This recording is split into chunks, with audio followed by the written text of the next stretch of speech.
15 तारीख से गुप्त नवरात्रे प्रारंभ हो जाएंगे। जब नवरात्रे प्रारंभ हो, गुप्त नवरात्रे प्रारंभ हो, गुप्त नवरात्रे का मतलब होता है कि गोपनीय रूप से शिव की और शक्ति की आराधना करना।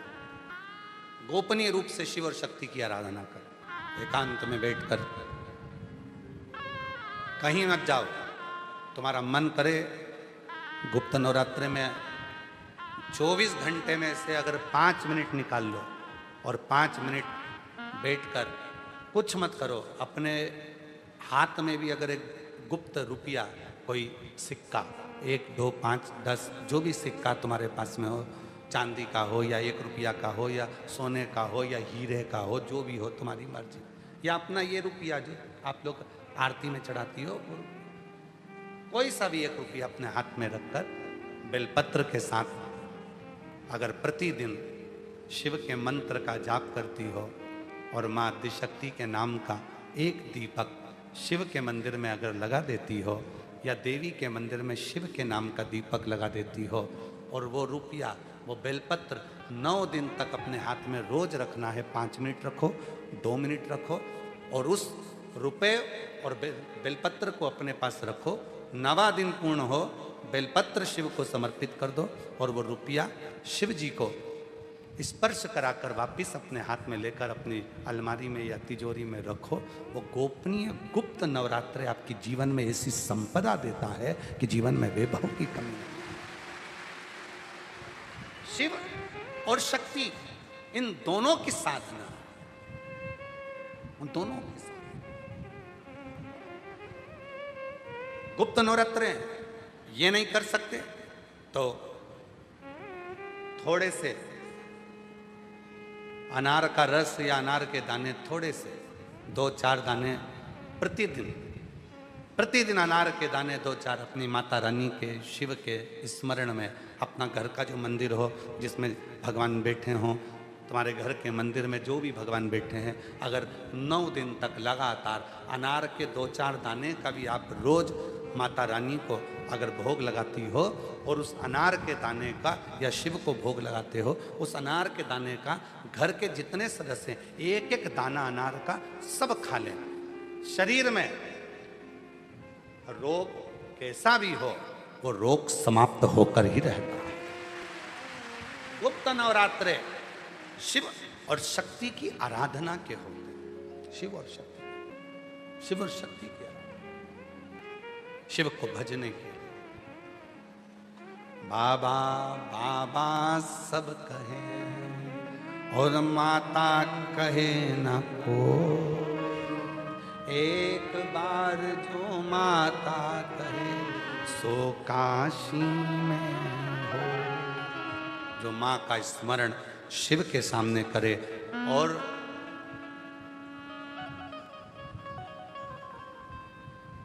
शिव का स्मरण माता के सामने करे तो माता प्रसन्न हो जाती है।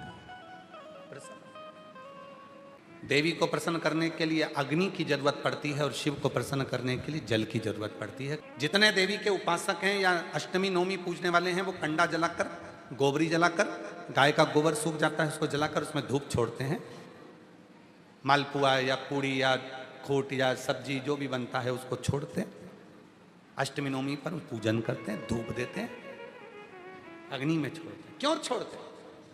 क्योंकि देवी अग्नि से प्रसन्न होती है और शिव जल से प्रसन्न होता है। जल से, देवी अग्नि से और शिव जल से। प्रसन्नता हमें सुख देती।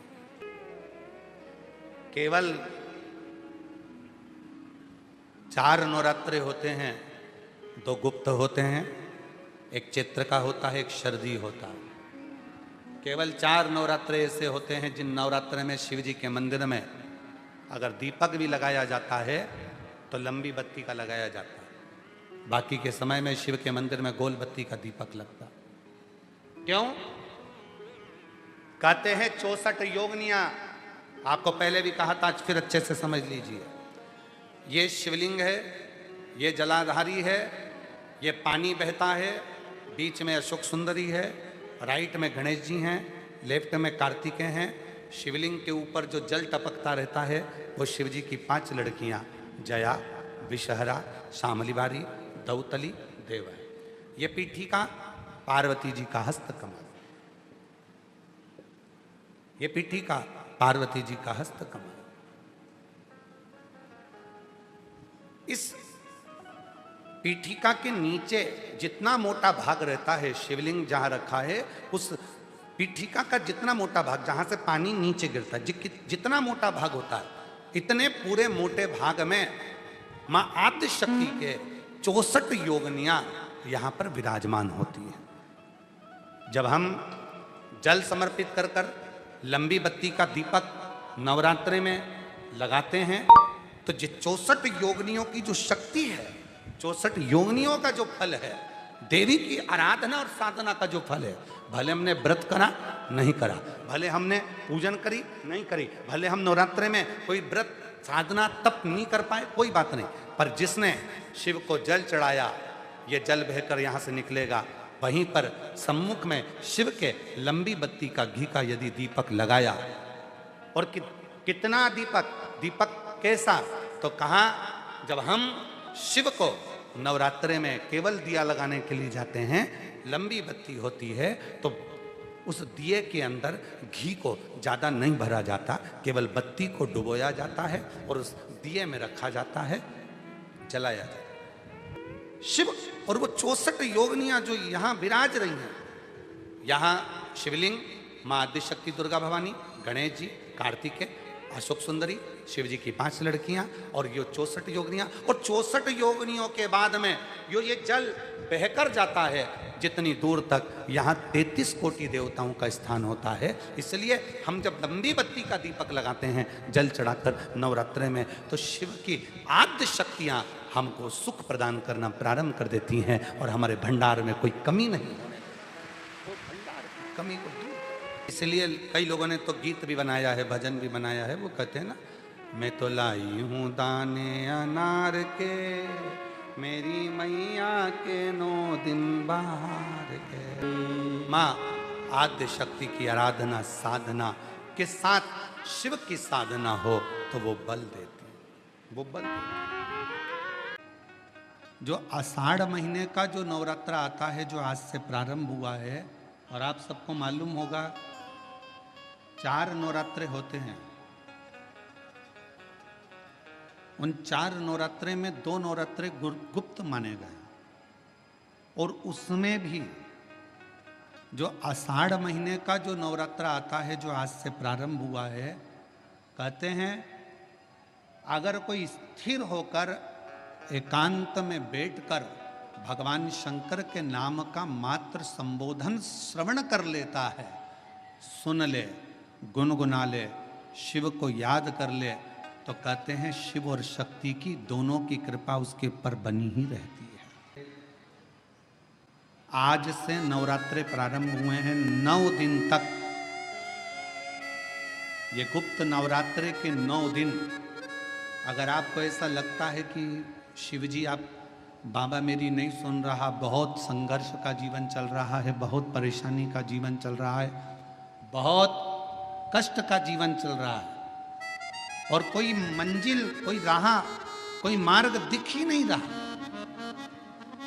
तुम्हारा कैसा भी दुख है, इससे 9 दिन तक का एक नियम ले लो गुप्त नवरात्रे में कि मुझे शिव जी के मंदिर में अशोक सुंदरी वाली जगह पर एक बेलपत्र माँ हेमवती माता के नाम से, कौन सी माता?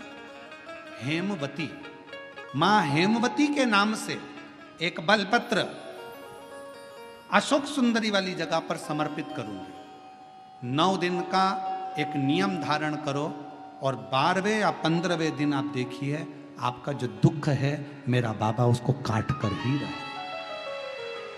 गुप्त नवरात्रे जो आज से प्रारंभ हुए हैं, गुप्त नवरात्रे जो आषाढ़ महीने का ये गुप्त नवरात्रा है, इस नवरात्रे में हेमवती माता का स्मरण करना, एक बेलपत्र का पूजन करना, या एक बेलपत्र के वृक्ष के नीचे आप 9 दिन तक भी, अगर मंदिर तक भी नहीं जा सकते, मंदिर में आप बेलपत्र रखने नहीं जा सकते, तो आपके घर के आंगन में, द्वारे पर, बगीचे में, आपके घर के पास अगर कोई बेलपत्र का पौधा है, वृक्ष है, उस बेलपत्र के वृक्ष के सामने एक बेलपत्र का पत्ता रखकर भी अगर आप उस पर जल चढ़ा रहे हैं या पूजन कर रहे हैं हेमवती माता के नाम से, तो उसका फल आपको मिलेगा। और मान लो बेलपत्र का वृक्ष भी नहीं है, हम मंदिर भी नहीं जा सकते, हम कहीं नहीं जा सकते, घर से बाहर कैसे निकलें, पानी तेज है, जलवृष्टि हो रही है, बहुत सा पानी है, तो क्या करें? अपने घर में जो शिवलिंग है, तुम्हारे घर में अगर जो शिवलिंग है, तुम्हारे घर में जो शिवलिंग विराजमान है, उसी शिवलिंग के साक्षी में, सम्मुख में भी अगर हेमवती माता का नाम लेकर अगर एक बेलपत्र समर्पित करोगे 9 दिवस तक, तो उसका फल मिलेगा जरूर, उसका फल मिलेगा। फिर से बोलो, कौन माता? हेमवती। कौन है ये? शिव महापुराण की कथा कहती है, जब माता पार्वती जी हिमालय राज के घर में प्रगटी और हिमालयों की कंदरा में बैठकर मां पार्वती जी तप साधना में लीन हुई, जितनी परीक्षा भगवान शंकर ले सकते थे, शिव जी ने सारी परीक्षा ली। ब्रह्मदेव परीक्षा लेने आए, भगवान नारायण परीक्षा लेने आए, इंद्रदेव आए, सप्तऋषि आए, सारे साधु संतों को परीक्षा लेने भेजा, पर मां उन परीक्षाओं में पास होती चली गई। तब भगवान शंकर ने दर्शन देकर कहा, पार्वती आज से तुम्हारा नाम हेमवती रहेगा। सुनो पार्वती, तुम्हारे इस नाम की आराधना जो तुम्हारे गुप्त स्वरूप में करेगा, उसको मनवांचित फल की प्राप्ति हो जाएगी। और शिव शक्ति की खूब आराधना करो, भगवान शंकर और पार्वती की खूब साधना करो, शिव पार्वती का भजन करो, शिव पार्वती का स्मरण करो, शिव पार्वती की भक्ति करो, मंत्र जाप करो, नाम जाप करो, कीर्तन करो, आराधना करो, साधना करो, वो फल देते हैं। आराधना साधना माँ अम्बा जगदम्बा की भी शिव के साथ। नवरात्र में यदि प्रेमवश, नवरात्र में अगर माँ जगतजननी जगदम्बा का, अम्बा का दर्शन करने के लिए माता रानी के मंदिर तक जा रहे हो, तो एक पुष्प की 9 पंखड़ियां जरूर लेकर जाओ, या 9 पुष्प लेकर। और वो भी नहीं कर सकते, अपने घर में माँ जगत जननी को 9 चावल के दाने लाल चंदन में कर कर अर्पित करो। माँ को रिझाओ, देवी को रिझाओ, और शंकर की जितनी आराधना कर सकते हो, श्री शिवा नमस्तुभ्यं। जैसे माताएं कहती हैं, हम नवरात्र में माता जी का व्रत रख रहे हैं, हम नवरात्र में ये उपासना कर रहे हैं, हम नवरात्र में माता की ज्योत खड़ी कर रहे हैं, हम नवरात्र में माता का अनुष्ठान। बिल्कुल करो, अनुष्ठान करना जरूरी है। आप व्रत करती हो जरूर करो, आप साधना करती हो, आपके घर में जैसा होता है वैसा करो, आपके घर में जो होता है वो करो। पर साथ में नवरात्र में यदि प्रेमवश, नवरात्र में अगर माँ जगतजननी जगदम्बा का, अम्बा का दर्शन करने के लिए माता रानी के मंदिर तक जा रहे हो, तो एक पुष्प की 9 पंखड़ियां जरूर लेकर जाओ, या 9 पुष्प लेकर। और वो भी नहीं कर सकते, अपने घर में माँ जगत जननी को 9 चावल के दाने लाल चंदन में कर कर अर्पित करो। माँ को रिझाओ, देवी को रिझाओ, और शंकर की जितनी आराधना कर सकते हो, श्री शिवा नमस्तुभ्यं। के ऊपर जब जब श्रीफल रखाता है, नारियल रखाता है, तो उस पर 5 बार 7 बार मौली नहीं लपेटी जाएगी, तो 9 ही बार लपेटी जाएगी। 5 या 7 बार लपेटते हैं तो कहते हैं कि लक्ष्मी की छिन्नता होती। जिसके यहाँ दिया अखंड जलाया जाता है, अगर वो दिए की लो, दिए की बाती अगर दक्षिण दिशा की होती है, तो उसके घर में साल भर में एक घात जरूर होती है। जो दिया अखंड जलता है, उसकी बाती का मुख दक्षिण का नहीं होना चाहिए।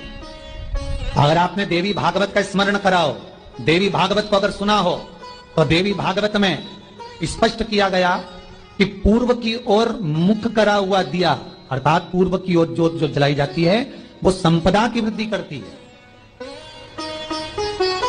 पश्चिम की ओर मुख कर जो ज्योत लगाई जाती है महाराज, वो वैभव को देती है। और उत्तर की ओर जो मुख कर ज्योत जलाई जाती है, उत्तर की ओर जो ज्योत का मुख रहता है, वो आयु की वृद्धि करती है। तो कुमार के नवरात्रे हो, हर नवरात्रे में आप एक विशेष ध्यान रखें, प्रत्येक नवरात्रे में, कि हमें शंकर भगवान के शिवलिंग की पूजन करनी। और एक और बात समझ लें, 2 शिवलिंग का निर्माण नहीं भी कर सकते हैं, तो एक शिवलिंग का निर्माण करें और उस शिवलिंग के पास में ही एक छोटा सा मिट्टी का ढेला रखकर मां जगतजननी जगदम्बा का भी पूजन कर सकते। आपको नहीं बनाना 2 शिवलिंग, तो एक शिवलिंग, एक मिट्टी का थोड़ा सा। ऐसा नहीं है कि मेरी माता दुर्गा भवानी पिंडी के रूप में नहीं पूजाती है। अगर मेरी माता पिंडी के रूप में नहीं पूजाती तो वैष्णो देवी में 3 पिंडियां विराजमान नहीं हो पाती। शंकर की आराधना करने से नवरात्र में शक्ति का बल बढ़ता।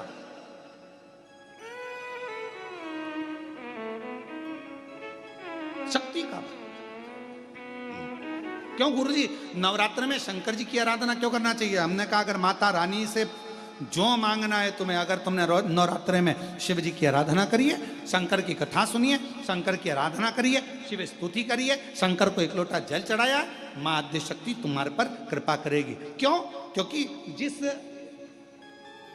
जिस स्थान पर शिवलिंग रखा होता है और जो हस्त कमल है वो मां पार्वती जगत जननी दुर्गा भवानी है। जब हम जल चढ़ाते हैं मां आद्य शक्ति अम्बा जगदम्बा 64 योगिनियों पर वो जल चढ़ जाता है और जगत जननी नवरात्र में प्रसन्न हो जाती है। वो जल की इतनी महत्वता है। आद्य शक्ति को प्रसन्न करना है, नवरात्र में शिव जी को जल चढ़ाओ।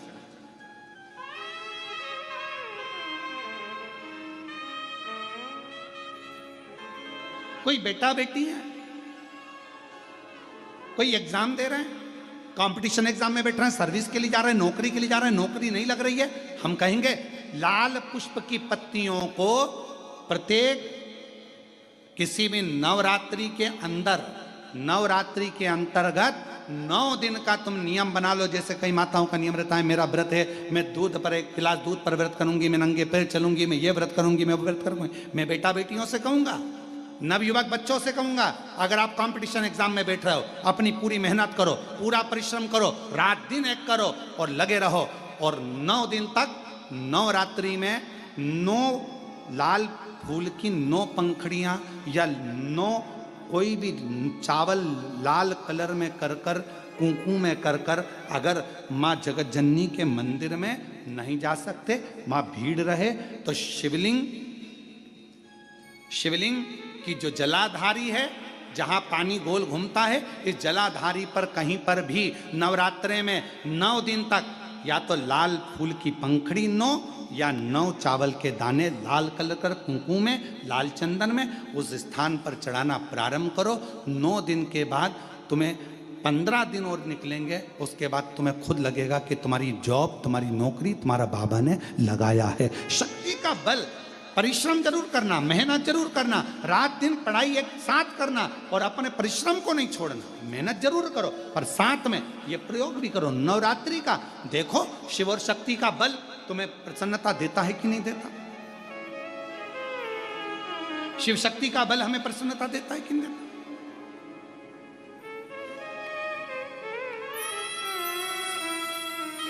अब कई लोग ऐसे होते हैं, हम नवरात्रि आई है, माता रानी को भज रहे हैं, जगत जननी दुर्गा भवानी को भज रहे हैं, पर शिव जी के मंदिर तक नहीं जा रहे, समय नहीं मिल रहा मंदिर जाने का, क्योंकि माता जी के मंदिर जाते हैं, माता जी को प्रणाम। अरे उस शंकर को पहले भजो, सवेरे उठते से ही पहला 1 लोटा जल शिव को, क्योंकि उसी के माँ जगत जननी हस्तकमल पर जल जाना जरूरी है। शंकर का चढ़ा वो हमें फल प्रदान करे, सुख दे, आनंद का दे। हम देवी भागवत पढ़ें और देवी भागवत का स्मरण करें या शिव महापुराण की कथा का स्मरण करें तो केवल माँ पार्वती का नाम, गौरी शंकर, गौरा पार्वती, भगवान देवादिदेव महादेव के साथ जब हम माँ पार्वती के नाम का उच्चारण करते हैं, केवल माँ पार्वती के नाम का उच्चारण, तो आप महसूस करेंगे कि आपके अंदर एक अलग से ऊर्जा, एक अलग से बल आपके शरीर में आ रहा है। मेरे देवादिदेव महादेव के पूरे शरीर में, अगर भगवान शंकर के पूरे शरीर में यह पूरा विश्व समाया हुआ है, जलचर, थलचर, वायुचर सब शिव के शरीर में है, तो मेरी जगत जननी पार्वती मैया का केवल नाम उच्चारण उस शरीर में जितना विश्व समाया है सबका भरण पोषण करने का बल मेरी माँ जगत जननी जगदम्बा पार्वती जी रखती। पार्वती का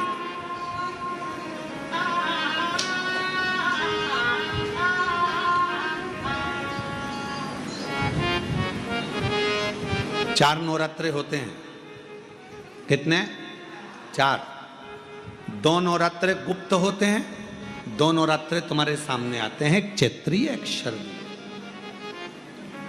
ये श्राद्ध विराम हो जाएगा, फिर नवरात्रे प्रारंभ हो जाएंगे, शरदीय नवरात्रे प्रारंभ। क्या केवल 4 नवरात्रे क्यों? मां जगतजननी की आराधना 4 बार 4 नवरात्रे के रूप में क्यों होती है? हमारा बचपन, हमारी जवानी, हमारी अधेड़ी और हमारा बुढ़ापा, 4 अवस्था में यह नवरात्रे की जो साधना होती है, नवरात्रे में जो आराधना होती है, जो नवरात्रे में माँ आद्य शक्ति दुर्गा भवानी माँ पार्वती की पूजन होती है, माँ गोरा के रूप में, चंद्रघंटा के रूप में, स्कंद के रूप में, कुष्मांडा के रूप में, माँ कात्यायनी के रूप में, माँ कालरात्रि के रूप में, जब हम माँ आद्य शक्ति की आराधना करते हैं तो वो नवरात्रे हमारे शरीर को एक ऊर्जा देते हैं, एक एनर्जी देते हैं, एक बल देते हैं।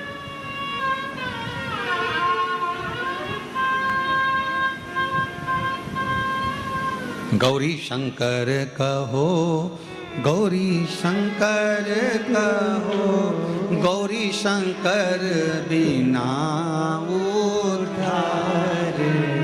वर प्रदान है, आम के पल्लव में शंकर का आशीर्वाद। 11 आम के जो पत्ते जिस डाली में लगे होते हैं, वो डाली कोमल सी डाली, 11 टुकड़े महाराज एक कच्चे सूत से लपेटकर 11 बार उसका भाग, जब उसको लपेट लोगे इस तरह से इकट्ठा करके, आगे का जो भाग है 11 बार कच्चा सूत लपेटने के बाद जो भाग पीछे का आगे का कोई भी हो, उसको शहद में डुबाकर शिव जी को समर्पित कर दो। किस जगह पर रखना है? अशोक सुंदरी वाली जगह। अशोक सुंदरी की जगह जानते हो आप लोग? पहले भी आपको बताया है, आज फिर आपको वर्णन कर दें। जैसे ये गोल जलाधारी है, ये शिवलिंग रखा है, ये 2 जहां से पानी बह रहा है बाबा के चरणारविंद, राइट में श्री गणेश जी का स्थान, लेफ्ट में कार्तिकेय का स्थान, बीच में अशोक सुंदरी की जगह। शंकर भगवान की 6 लड़कियां हैं। भगवान शंकर के 13 बच्चे, 13 बच्चों में से 6 लड़कियां, उस 6 लड़कियों में से एक लड़की का स्थान, भगवान शंकर की एक बेटी का स्थान, अशोक सुंदरी का स्थान सामने पद्म पुराण में स्पष्ट किया। ये स्थान अशोक सुंदरी का। शंकर भगवान की जलाधारी में पार्वती जी का हस्तकमल, ऊपर से जो एक एक बूंद पानी गिरता है, ये शंकर भगवान की 5 लड़कियों का स्थान है। जया, विषहरा, सामरी बारी, दौतली और देव। शंकर भगवान की 5 लड़कियां भगवान शंकर के मस्तक पे जल की धार गिरा रही हैं। बीच में जो अशोक सुंदरी का स्थान है महाराज, उस जगह पर शहद का मुख, जो शहद आपने भिंगोया है, उस शहद का मुख शंकर जी की ओर कर कर, इसी में इन्हीं नवरात्रि में शंकर भगवान के उस अशोक सुंदरी की जगह पर शहद का भाग शिव जी की ओर रख दें। महाराज अगर घर में संपदा की कमी हो, या कोई पैसा खा गया हो, रुपया नहीं दे रहा हो, पैसा अटक गया हो, तो उस शहद को शिव जी की ओर मुख कर कर उस आम के पल्लव की जो डंडी है उसको 11 डंडी को वहां रख दीजिए और उससे अपनी कामना कर कर आ जाइए। हो सके उस शहद में से थोड़ा सा शहद किसी रुमाल पर, किसी कपड़े में लगाकर उसको रख लीजिए। जिस व्यक्ति से पैसे लेना है, जिस व्यक्ति से पैसे मांग रहे हो, उससे एक बार जाकर मिल लीजिए, एक बार उसको खबर कर दीजिए। बाबा चाहेगा भोलेनाथ तो नवरात्रि में ही पैसा वापिस आ जाएगा, अगर शिव कृपा कर दे। ये बाबा की करुणा। आम का पल्लव कोई साधारण नहीं जिसको कलश के ऊपर रखा जाता है, शिव की कृपा। जिस आम के पेड़ पर स्वयं कामदेव चढ़कर भगवान शंकर के तीसरे नेत्र द्वारा जलकर भस्म हो जाते हैं, वो आम का पेड़ साधारण नहीं हो सकता।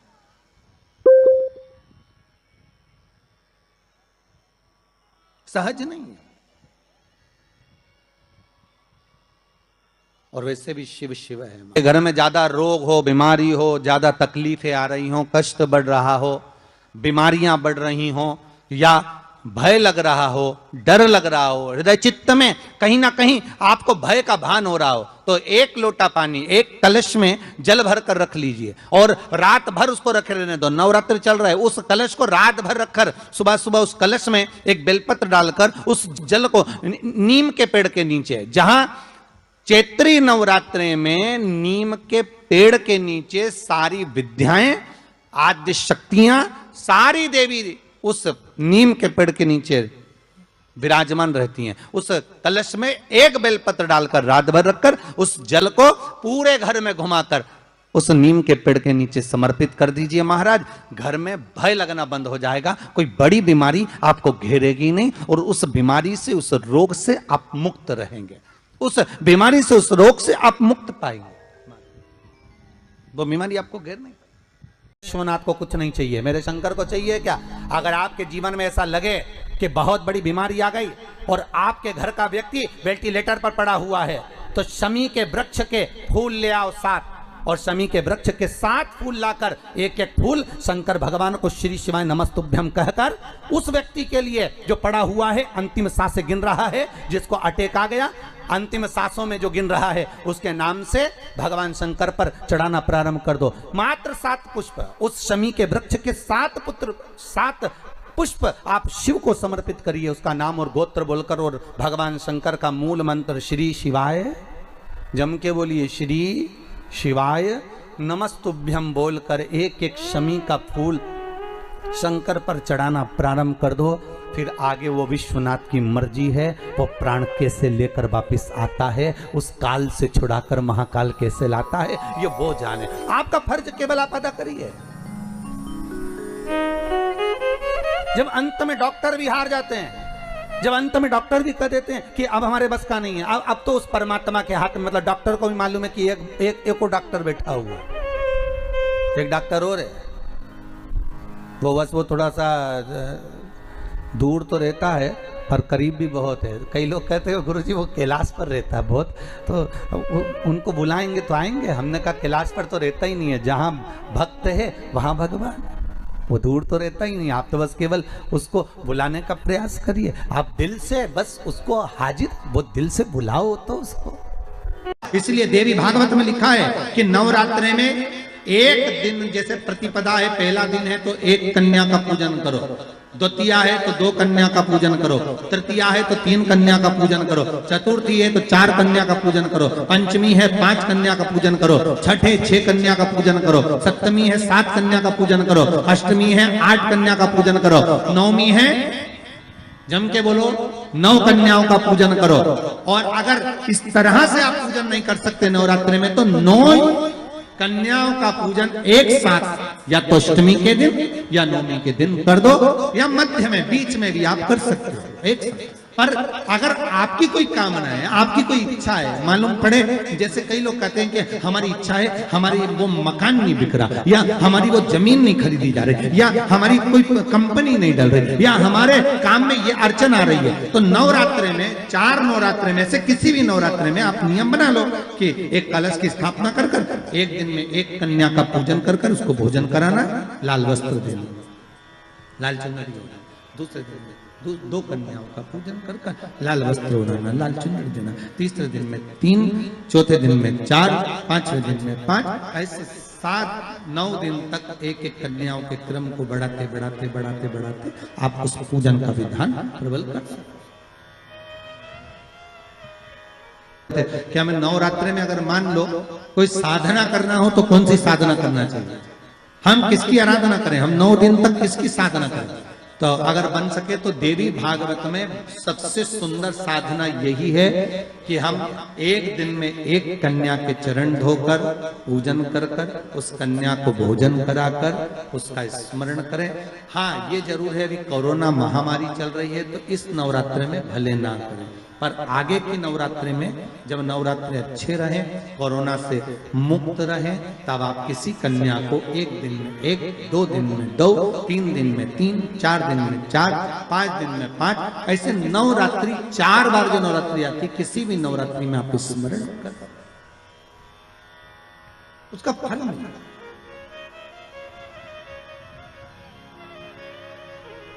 उसका फल हो।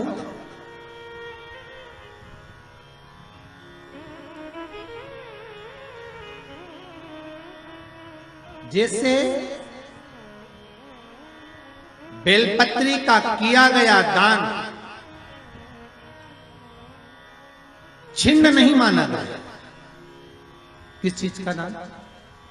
जम के बोलिए जरा। बेलपत्री। बेलपत्री का किया गया दान छिन्न दान नहीं है, समाप्ति नहीं होती। बेलपत्री अगर आपने कोई आपसे कहा जी जी तुम्हारे यहाँ बेलपत्री लगी है, जरा 8-10 दे दोगी क्या? बिल्कुल। और उससे कहो बेलपत्र तू मत तोड़, हम तोड़ कर देते, और अपने हाथ से बेलपत्र निकाल कर उसको दो दान। ये छिन्न दान नहीं है, ये समाप्त नहीं होता। ये बेलपत्र का दान अविरल दान बढ़ता है।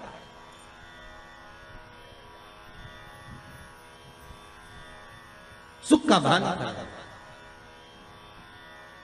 ये छिन्न होने वाला नहीं। 2 गुप्त नवरात्रे होते हैं, थोड़ा ध्यान देंगे। 2 गुप्त नवरात्रे होते हैं। एक गुप्त नवरात्रा यही माघ के महीने में आता है। श्रृंगी ऋषि ने इस गुप्त नवरात्रे का बड़ा वर्णन किया। श्रृंगी बाबा ने इस गुप्त नवरात्रे के बारे में बहुत कुछ बताया, बहुत कुछ।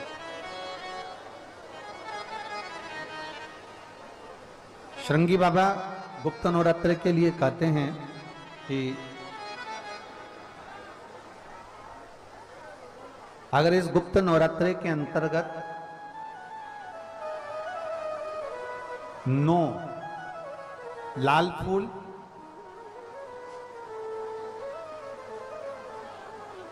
और 5 श्वेत पुष्प, ये दोनों, लोग कहते हैं गुप्त नवरात्रे में हम देवी की आराधना करें, गुप्त नवरात्रे में हम भगवान की आराधना करें, पर शिव महापुराण की कथा कर रही है, भगवान शंकर का चरित्र कथा है। अगर आपने देवी भागवत का स्मरण किया हो, या भगवान शिव की एक पवित्र आनंदमय कथा स्कंद पुराण के काशी खंड में अगर सुनी हो, या उसमें भी नहीं पढ़ पाए हो, तो श्रृंगी ऋषि के चरित्र में आता है। श्रृंगी बाबा ने वर्णन किया है कि किसी भी स्थान पर, किसी भी स्थान पर यदि हमारे घर में 2 शिवलिंग है, नहीं है, तो किसी अपने घर के गमले में, बगीचे में 2 पार्थिव लिंग का निर्माण करें। 2 पार्थिव लिंग, उसमें एक शिवजी का स्मरण करें और एक में माता पार्वती जी का स्मरण। देवादिदेव महादेव के 2 स्वरूप, 2 लिंग प्रकट कर कर, एक पर 9 पुष्प लाल और एक पर श्वेत पुष्प 5 समर्पित करें, बाबा की आराधना करें, घी का दीप लगाएं, पूजन करें, और बाद में उन शिवलिंग को और उन पुष्पों को विसर्जन करें। किसी भी नदी में, तालाब में, बावड़ी में, अगर वहां नहीं विसर्जन कर सकते हैं तो किसी वृक्ष के नीचे उनका विसर्जन कर दें। पर ये नवरात्रे, ये जो गुप्त नवरात्रे हैं, इस माघ महीने में जो गुप्त नवरात्रे आती है, इसी के अंतर्गत इसका पूजन है। एक बार हमने पहले वर्णन किया था, जिसके यहाँ संतान नहीं होती उसके लिए भी पहले इस माघ महीने में जो गुप्त नवरात्रे आते हैं उसका स्मरण कराया था। कैलाशी अविनाशी है शिव तत्व का है। आप जिस भाव से आप भगवान को रिझाते हो, भगवान उस भाव से अपने भक्तों के करीब पहुंचता है। भक्तों के यमुना जी ने पार्थिव शिवलिंग का निर्माण किया। केवल चाहे गुप्त नवरात्रे हो, चाहे सर्व नवरात्रे हो, केवल देवी की आराधना कर रहे हैं और सोचें कि हम माता जी की आराधना कर रहे हैं और माता जी हम पर प्रसन्न हो। शिव महापुराण की कथा कहती है, कोई सी भी नवरात्रे में अगर आप शंकर भगवान की आराधना के साथ देवी की आराधना करेंगे तो शिव महापुराण की कथा कहती है महादेव शिव और शक्ति दोनों ही कृपा जरूर करते हैं, ये निश्चित है। निश्चित है।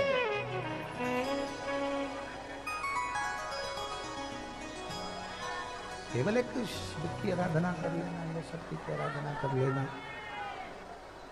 हम शिव और शक्ति की दोनों की आराधना एक साथ करें। हम शिव और शक्ति की दोनों की आराधना, दोनों की आराधना। और हम तो दिन भी मौका लग जाए, कभी नवरात्रे पड़े, चाहे गुप्त नवरात्रे हों, चाहे संपूर्ण विश्व को ज्ञात चैत्री और कुंवार के नवरात्रे हों, पर हर नवरात्रे में आप एक विशेष ध्यान रखें, प्रत्येक नवरात्रे में, कि हमें शंकर भगवान के शिवलिंग की पूजन करना। और एक और बात समझ लें, दो शिवलिंग का निर्माण नहीं भी कर सकते हैं तो एक शिवलिंग का निर्माण करें और उस शिवलिंग के पास में ही एक छोटा सा मिट्टी का ढेला रखकर मां जगत जननी जगदम्बा का भी पूजन कर सकते। आपको नहीं बनाना दो शिवलिंग, तो एक शिवलिंग, एक मिट्टी का थोड़ा सा।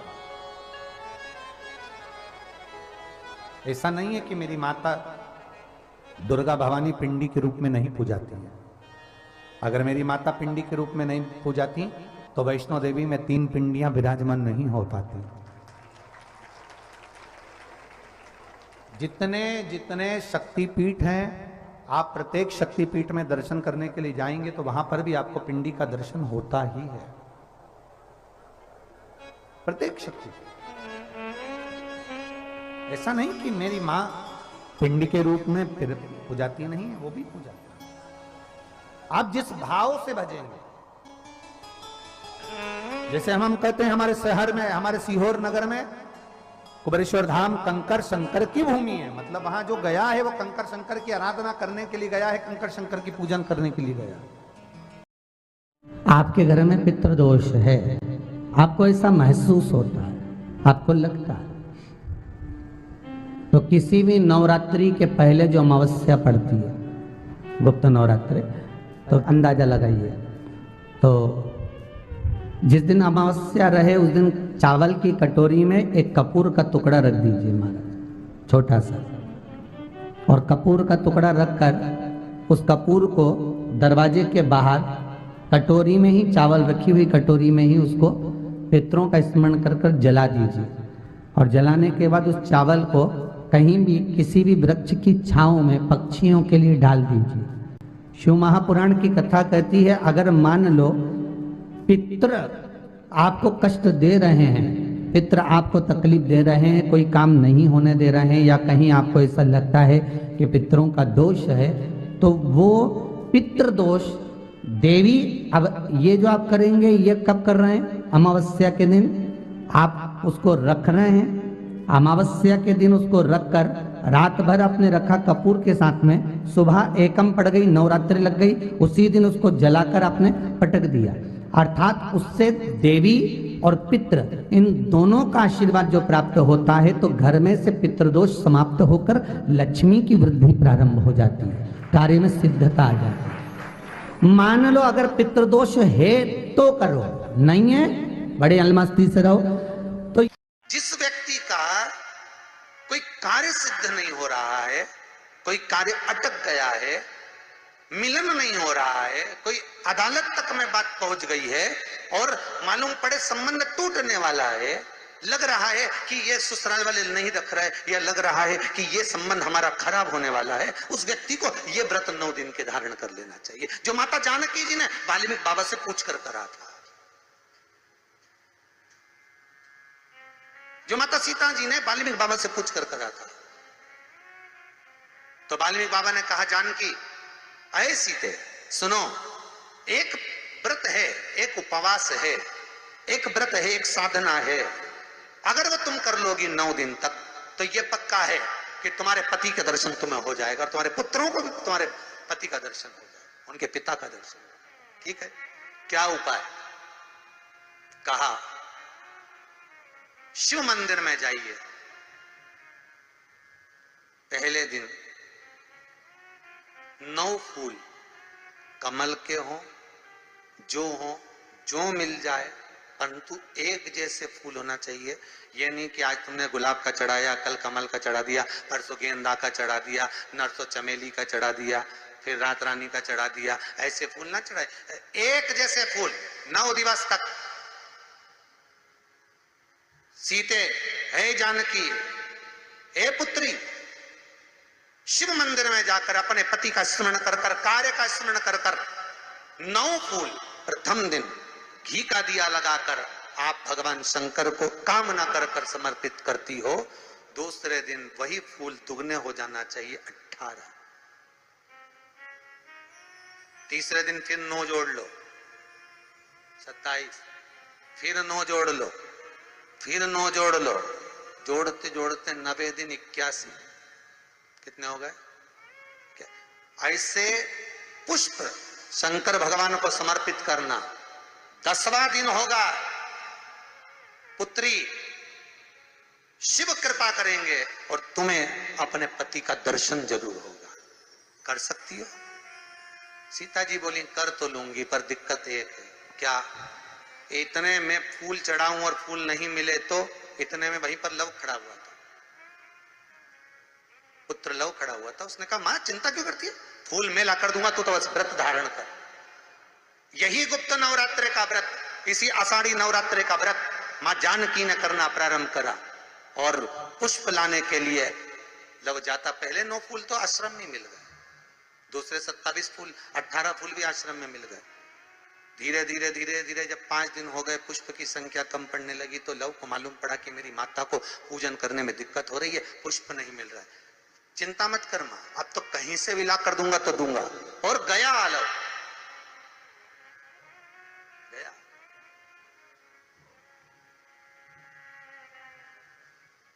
अयोध्या में पहुंच गए, जहां एक सुंदर सा सरोवर था।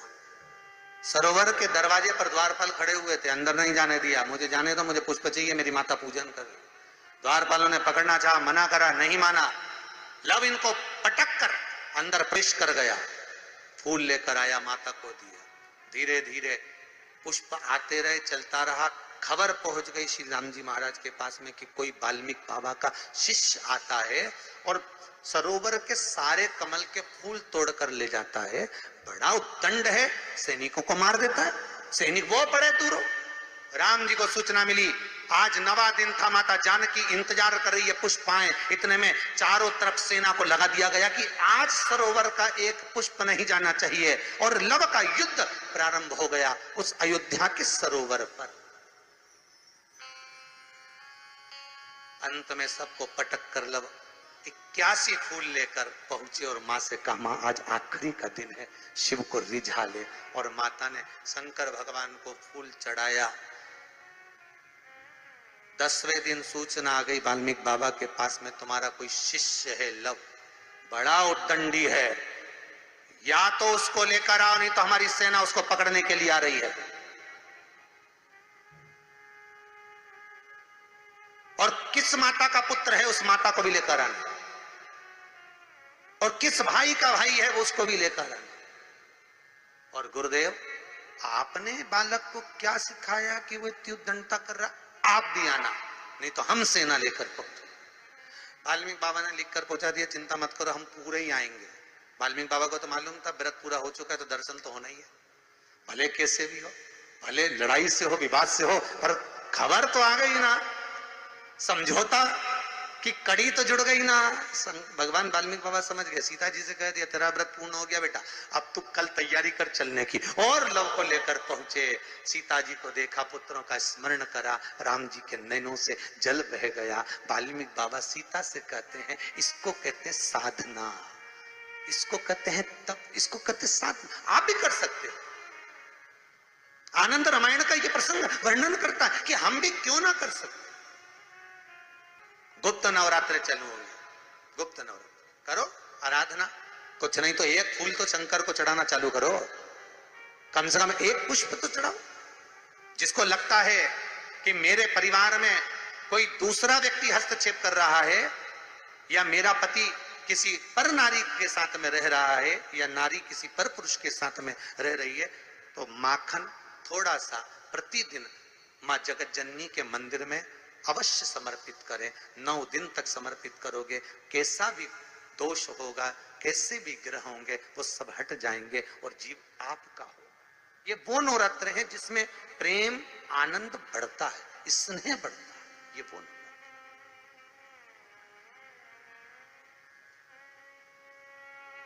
ये कोई साधारण नवरात्र नहीं है। भाई भाई में अगर द्वेष हो रहा है, विवाद चल रहा है, अदालत में बात चल रही है, कोई समझौता नहीं हो रहा, एक दूसरे से बातचीत बंद है, करो नवरात्र। यही गुप्त नवरात्र धारण करो। 9 दिन कुछ भी, आप बाबा को पुष्प समर्पित करो, फूल। लगता क्या है, कोई यहाँ लिखा तो आनंद रामायण में ये थोड़ी नहीं लिखा कि एक एक सोने की अंगूठी समर्पित करो। उन्होंने तो लिखा पुष्प, केवल पुष्प, केवल पुष्प, इससे ज्यादा कुछ नहीं। भगवान को दीजिए। कोई कामना है आपकी नहीं हो रही, कल की अमावस्या हो जाना, बाबा को रिझाओ, उसको मनाने का प्रयास करें, प्रकट हो।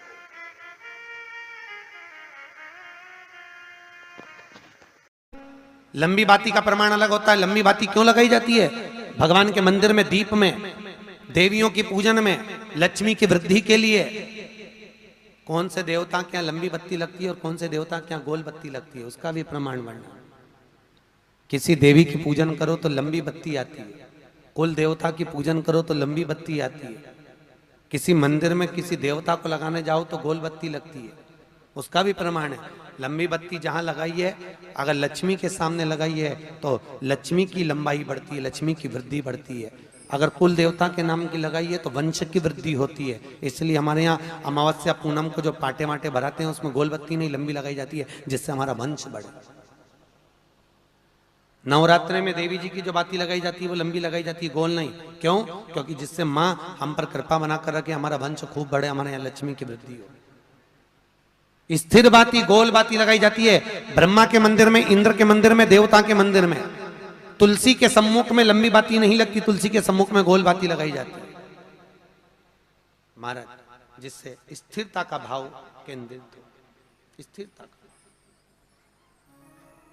भाव।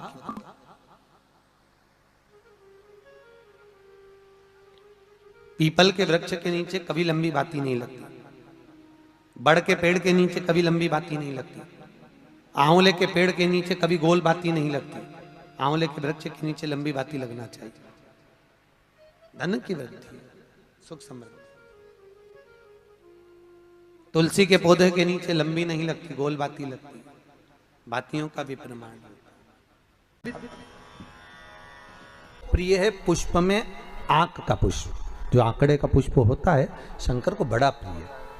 और दूसरे नंबर पर शंकर को प्रिय है शमी का पुष्प, बहुत ध्यान देना महाराज। तीसरे नंबर पर शंकर को प्रिय है महाराज सरसों का पुष्प। सरसों होती है ना, जो राई अपन बोते हैं, सरसों बोते हैं, उसमें पीले कलर का जो पुष्प लगता है। हमारा तो निवेदन रहता है जब तक सरसों आए तो प्रयास करा करो कि सरसों के 108 पुष्प शंकर भगवान पर चढ़ाना प्रारंभ कर दो। महाराज ये पक्का है कि वर्ष भर कोई बड़ी बीमारी आपको घेर नहीं सकती अगर सरसों के फूल शिव को चढ़ रहे हैं तो।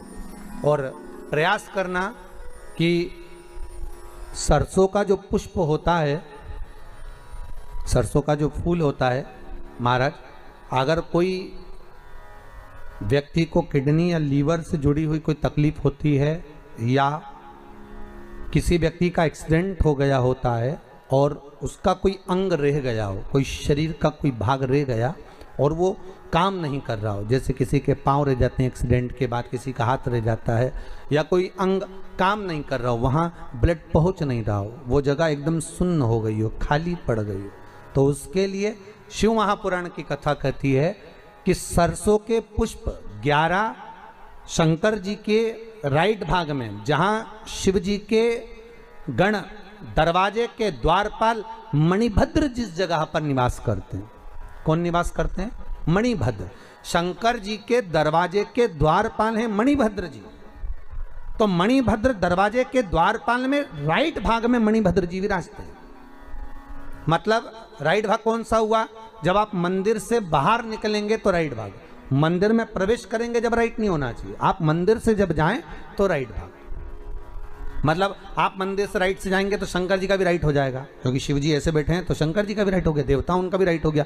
तो राइट भाग, सीधा हाथ, मणिभद्र जी का स्थान। 11 सरसों के पुष्प मणिभद्र के उस द्वार पर आप रख दीजिए, और मणिभद्र के द्वार पर रखकर अंदर जाकर 108 वापिस जब आप बाहर निकल रहे हैं, ये पुष्प आप रखने के बाद एक बार बाहर जाएंगे, फिर वापिस आएंगे मणिभद्र के रखने के बाद, और अंदर जाकर 108 सरसों के पुष्प शंकर को समर्पित करेंगे महाराज। उस सरसों के पुष्प जो शिव जी को आप समर्पित कर रहे हैं उसको वापिस लेकर आएंगे, श्री शिवाय नमस्तुभ्यम बोलकर उस सरसों के पुष्प को महाराज सरसों के तेल की बोतल में उसको डाल लीजिए। शंकर भगवान को किसी भी प्रदोष में, शाम के समय प्रदोष काल में उस तेल को वापस ले जाकर चढ़ा दीजिए शिव जी को, उसको वापस लेकर आ जाइए। उस तेल का प्रयोग आप नाभि में डालिए, और जो शरीर काम नहीं कर रहा उस स्थान पर कम से कम 15 दिन 20 दिन तक उसकी मालिश करना प्रारंभ करिए। बाबा चाहेगा तो चलाने का प्रयास कर देगा, और वो अंग, वो शरीर काम करने लगेगा। मणिभद्र का स्मरण, श्री शिवाय नमस्तुभ्यम, सब बोलिए एक बार जमकर, श्री, अरे पहले बोल दिया, हमारे साथ तो बोलो, श्री शिवाय नमस्तुभ्यम। भगवान शिव के मंत्र का स्मरण कर कर करते